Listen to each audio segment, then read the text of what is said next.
The Harry Potter films have influenced an entire generation of moviegoers, leaving their mark on fans both young and old. But that being said, no matter how many times you may have seen the movies, you probably won't ever watch them the same way again after taking a look at these behind the scenes photos. Or maybe you will. Either way, it's still cool to sometimes take a peek behind the curtain to see how films such as these are made and what kind of crazy shenanigans that the cast and crew get up to while filming. So let's jump right into it. If you enjoy this video, be sure to hit the subscribe button and click the bell to be notified when we upload fresh content.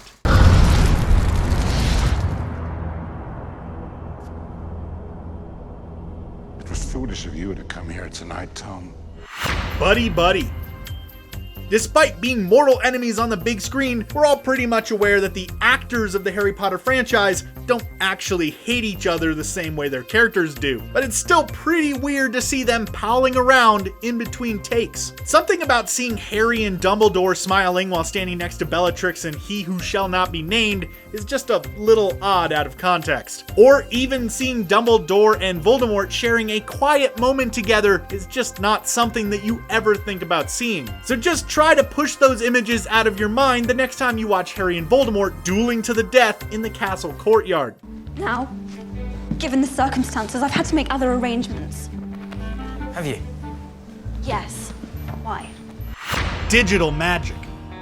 Let's get real for a second. The vast majority of people are aware that magic doesn't really exist. Sorry to burst your bubble, the few of you who didn't know that. But movie fans are usually able to suspend their disbelief while watching a great fantasy film. However, once you see images such as this one and know how such magical effects are achieved, it can be a bit more difficult to see anything else. Hate to tell you this, but books don't magically float into place on their own, nor do broomsticks actually fly. Thanks to digital trickery, special effects artists can take something as ridiculous looking as Daniel Radcliffe sitting on a broom held in place by a pole and make it look like he's zooming through the air, dodging his enemies or trying to catch the golden snitch. Though they are pretty cool, just remember that all of the magical scenes initially started off looking just as hilariously awkward.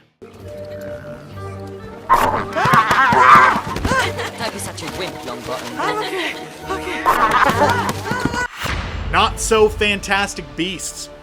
The Harry Potter films have some pretty terrifying and interesting looking monsters and creatures, but they sort of lose something when you look at how they were made. Such as this shot of the basilisk creature from the Chamber of Secrets that sort of ruins the illusion of this large monstrous serpent that can kill you with a stare when you see that it's really just a head on a stick. A rather large and complicated head on a stick, but still. Or this shot revealing the facial prosthetics for all of the goblins that previously gave us an uneasy feeling while our heroes visited Gringotts Wizarding Bank. Again, we all sort of knew that none of these creatures were real, but seeing them like this is still kind of unnerving to say the least. But now that you've taken a peek behind the scenes of the Harry Potter films, are you going to be able to watch them the same way ever again? Or do you have a newfound appreciation for the craft of filmmaking that'll prevent you from doing so? Let us know in the comments down below. While you're down there, don't forget to subscribe to Screen Rant for more videos like this one. Thanks for watching, and I hope to see you at the movies.